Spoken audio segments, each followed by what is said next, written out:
বলছে যে আওয়ামী লীগের নেত্রীকে এমপি বানিয়েছে বিএনপি, তারপরে মা আওয়ামী লীগ, মেয়ে ছাত্রদল করতো, বিএনপি থেকে মনোনয়ন দিয়েছে। এটা যারা বলছে তারা হলো পাগল।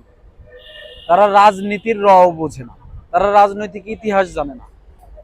আরে ভাই, আওয়ামী লীগের এবং বিএনপির যে নীতি আছে, যে আদর্শ আছে, যে একটা ধারা আছে, সেই ধারার কোন অনুচ্ছেদে লেখা আছে যে বিএনপি যদি বাপ করে তাহলে ছেলে আওয়ামী লীগ করতে পারবে না, আর আওয়ামী লীগ মা করলে তার মেয়ে বিএনপি করতে পারবে না?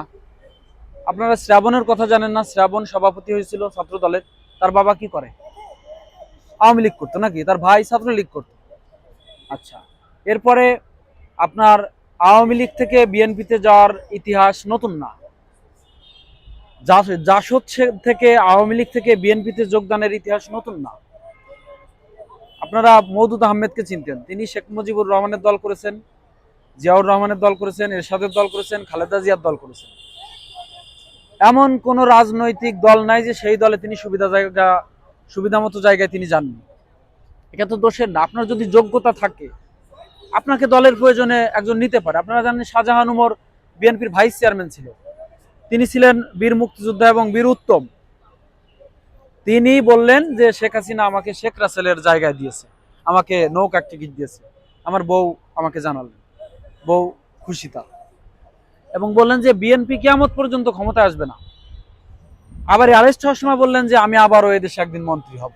অর্থাৎ তিনি জানেন যে দল পরিবর্তন করলে কারো আসলে ক্ষতি হয় না। ক্ষতি হয় কাদের জানেন? যারা সাধারণ মানুষ দল করে, তাদের মানসিকভাবে তারা বিপর্যস্ত হয়। এটা কি হলো, অমুকে দলে মিশে গেল, অমুকে দলে চলে গেল। এই যে কাশিয়ানীতে যে মহিলা বন পরিবেশ বিষয়ক সম্পাদক আওয়ামী লীগের উপজেলার, এই যে দেখাচ্ছে, উনি অনেক আগেই বিএনপিতে যোগদান করেছে। উনি এই বিএনপির এই যে বর্তমান যে ইটা গেল, নির্বাচন গেল, এই নির্বাচনে তিনি ভূমিকা রেখেছেন। তিনি মতুয়াদের মাতা, হিন্দুদের যে ভোট গোপালগঞ্জের, এই ভোটটা যাতে বিএনপিতে পড়ে, জামাতে না পড়ে, এই জন্য তিনি কাজ করেছেন। তো তাকে তো আপনি আওয়ামী লীগ বলতে পারবেন না। আর আরেকজন পেয়েছেন, তার মা আওয়ামী লীগ করে, কিন্তু সে তো ছাত্রদল করেছে। তা আমার বাবা আওয়ামী লীগ করলে আমি ছাত্রদল করতে পারবো না, কিংবা আমি আগে ছাত্রলীগ করেছি এখন এনসিপি করতে পারবো না, এটা তো নাহিদরাও বলে নাই। নাহিদরা বলছে যে আগে ছাত্রলীগ করলে এখন সমস্যা না, আমাদের দলে মিশলে হবে। আমার কাছে মনে হয় ওরা শেখ হাসিনাকেও নাহিদরা বলে না বসে যে আপনি আগে আওয়ামী লীগ করতেন, এনসিপিতে যোগ দেন, আপনার আর কোনো সমস্যা নেই।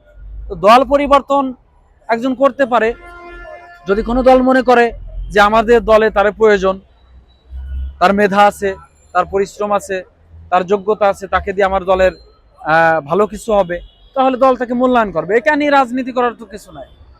কে ছাত্র দল করলো, কার ভাই আওয়ামী লীগ করলো, কার ভাই বিএনপি করলো। আমাকে তো আওয়ামী লীগের আমলে অনেকে বলছে শিবির, আবার এখন বলতেছে বিএনপি। ভাগ্য ভালো যে আমাকে আওয়ামী লীগ বলে নাই, কারণ বিএনপি ক্ষমতায় আছে, বিএনপি বললে কোনো সমস্যা নেই, আওয়ামী লীগ বললে অনেক সমস্যা। তো মানুষ তো আমাদের মতো, মানুষের চাওয়া পাওয়ার কিছু নাই, কিন্তু যার চাওয়া পাওয়ার কিছু আছে তারা দল পরিবর্তন করবে, আর দল তাদের প্রয়োজনে তাদেরকে নেবে। এটা নিয়ে রাজনীতি যারা করছে তারা একদম উদ্দেশ্য প্রণোদিত ভাবে করছে। আওয়ামী লীগের একটা লোককে যদি বিএনপিতে নিতে পারেন তাহলে আওয়ামী লীগের ক্ষতি হলো, আওয়ামী লীগের লাভ হলো না তো। আবার আওয়ামী লীগ বিএনপির যদি কেউ আওয়ামী লীগে যোগদান করে তাহলে ক্ষতি কার? ক্ষতি আওয়ামী লীগের। মিডিয়াতে দেখালো, দেখুন আপনাদের আওয়ামী লীগের লোকজন আমাদের দলে যোগদান করেছে। দেখে তোরা এই রাজনীতি তো পুরাতন। আমাদের বাংলাদেশের বিএনপিতে একদম শীর্ষ পর্যায়ের নেতারাও কিন্তু একসময় ছাত্রলীগ আওয়ামী লীগ করতো, জাসদ করতো। তো বিএনপি পরে গঠিত হয়েছে, আওয়ামী লীগ প্রাচীন দল। তো এক দল থেকে আরেক দলে যাবে। আপনি একজন গণমাধ্যম কর্মী, সাংবাদিক, আপনি চেন বাংলা থেকে এনটিভিতে চাকরি নেবেন, একটা স্বাভাবিক। সারা জীবন এক দলে থাকবেন নাকি? এক চ্যানেলে থাকবেন? আপনার এটিএন বাংলা থেকে যদি এনটিভিতে বেতন বেশি হয় আপনি তো যাবেন। আওয়ামী লীগ থেকে যদি আপনার বিএনপিতে সম্মান বেশি হয় আপনি তো বিএনপিতে যাবেন। বিএনপি থেকে যদি আপনার জাতীয় পার্টিতে সম্মান বেশি দেয়, পদ পদবি বেশি দেয়, এমপি মনোনয়ন দেয়, আপনি যাবেন। তাদের গেলে দোষ কিসের? এটা তো দোষের কিছু আমি দেখছি না।